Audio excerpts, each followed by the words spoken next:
نحمده ونصلي على رسوله الكريم أما بعد فأعوذ بالله من الشيطان الرجيم بسم الله الرحمن الرحيم رب اشرح لي صدري ويسر لي أمري واحلل عقدة من لساني يفقهوا قولي السلام علیکم ورحمۃ اللہ وبرکاتہ۔ آئیے دیکھتے ہیں کہ آج اللہ سبحانہ و تعالی ہمیں قرآن کے ذریعے کیا ہدایت نصیب فرماتا ہے انشاءاللہ۔ سورہ اعراف کی آیت 115 to 122 میں حضرت موسیٰ علیہ السلام کا جادوگروں سے مقابلے کی تصویر کشی کی گئی ہے۔ انہوں نے موسیٰ علیہ السلام سے کہا، موسیٰ چاہو تو جو پھینکنا چاہتے ہو تم پھینکو، ورنہ ہم اپنے جادو کی چیز پھینکیں۔ موسیٰ علیہ السلام نے کہا تم پھینکو۔ چنانچہ جب انہوں نے اپنی لاٹھیاں اور رسیاں پھینکیں تو لوگوں کی آنکھوں پر جادو کر دیا، ان پر دہشت طاری کر دی اور زبردست جادو کا مظاہرہ کیا۔ اور ہم نے موسیٰ علیہ السلام کو وحی کے ذریعے حکم دیا کہ تم اپنی لاٹھی ڈال دو۔ بس پھر کیا تھا، اس نے دیکھتے ہی دیکھتے وہ ساری چیزیں نگلنی شروع کر دیں جو انہوں نے جھوٹ موٹ بنائی تھیں۔ اس طرح حق کھل کر سامنے آ گیا اور ان کا بنا بنایا کام ملیا میٹ ہو گیا۔ اس موقع پر وہ مغلوب ہوئے اور شدید سبکی کی حالت میں مقابلے سے پلٹ کر آ گئے، اور اس واقعے نے سارے جادوگروں کو بے ساختہ سجدے میں گرا دیا۔ اللہ اکبر۔ وہ پکار اٹھے کہ ہم اس رب العالمین پر ایمان لے آئے جو موسیٰ علیہ السلام اور ہارون علیہ السلام کا رب ہے۔ سبحان اللہ۔ آیت 123 to 126 میں فرعون کی دھمکی اور نو مسلم کی استقامت کے متعلق جانیں گے۔ فرعون بولا، تم میری اجازت دینے سے پہلے ہی اس شخص پر ایمان لے آئے؟ یہ ضرور کوئی سازش ہے جو تم نے اس شہر میں ملی بھگت کر کے بنائی ہے تاکہ تم یہاں کے رہنے والوں کو یہاں سے نکال باہر کرو۔ اچھا تو تمہیں ابھی پتہ چل جائے گا۔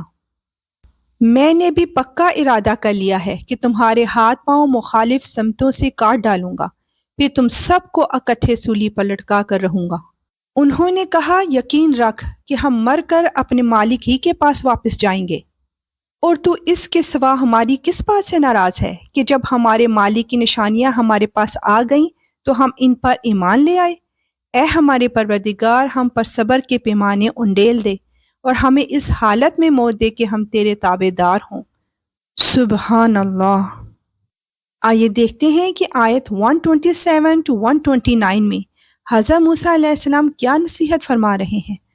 اور فرعون کی قوم کے سرداروں نے فرعون سے کہا، کیا آپ موسیٰ علیہ السلام اور اس کی قوم کو کھلا چھوڑ رہے ہیں تاکہ وہ زمین میں فساد مچائیں اور آپ کے خداؤں کو پس پش ڈال دیں؟ وہ بولا، ہم ان کے بیٹوں کو قتل کریں گے اور ان کی عورتوں کو زندہ رکھیں گے اور ہمیں ان پر پورا قابو حاصل ہے۔ موسیٰ علیہ السلام نے اپنی قوم سے کہا، اللہ سے مدد مانگو اور صبر سے کام لو۔ یقین رکھو کہ زمین اللہ کی ہے، وہ اپنے بندوں میں سے جسے چاہتا ہے اس کا وارث بنا دیتا ہے، اور آخری انجام پرہیزگاروں ہی کے حق میں ہوتا ہے۔ انہوں نے کہا کہ ہمیں تو آپ کے آنے سے پہلے بھی ستایا گیا تھا اور آپ کے آنے کے بعد بھی ستایا جا رہا ہے۔ موسیٰ علیہ السلام نے کہا، امید رکھو کہ اللہ تمہارے دشمن کو ہلاک کر دے گا اور تمہیں زمین میں اس کا جانشین بنا دے گا، پھر دیکھے گا کہ تم کیسا کام کرتے ہو۔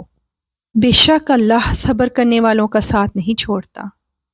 آیت 130 to 131 میں ہم جانیں گے کہ اللہ تعالیٰ آفات نازل کیوں فرماتا ہے، اور ہم نے فرعون کے لوگوں کو قحط سالی اور پیداوار کی کمی میں مبتلا کیا تاکہ ان کو تنبیہ ہو، مگر نتیجہ یہ ہوا کہ اگر ان پر خوشحالی آتی تو وہ کہتے یہ تو ہمارا حق تھا، اور اگر ان پر کوئی مصیبت پڑ جاتی تو اس کو موسیٰ علیہ السلام ان کے ساتھیوں کی نحوست قرار دیتے۔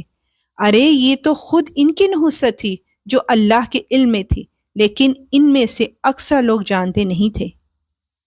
آیت 132 to 133 میں بتایا جا رہا ہے کہ آل فرعون پر کون کون سی آفات نازل ہوئیں، اور موسیٰ علیہ السلام سے کہتے تھے کہ تم ہم پر اپنا جادو چلانے کے لیے چاہے کیسی بھی نشانی لے کر آ جاؤ، ہم تم پر ایمان لانے والے نہیں ہیں۔ چنانچہ ہم نے ان پر طوفان، ٹڈیوں، گھن کے کیڑوں، مینڈکوں اور خون کی بلائیں چھوڑی، جو سب علیحدہ علیحدہ نشانیاں تھیں۔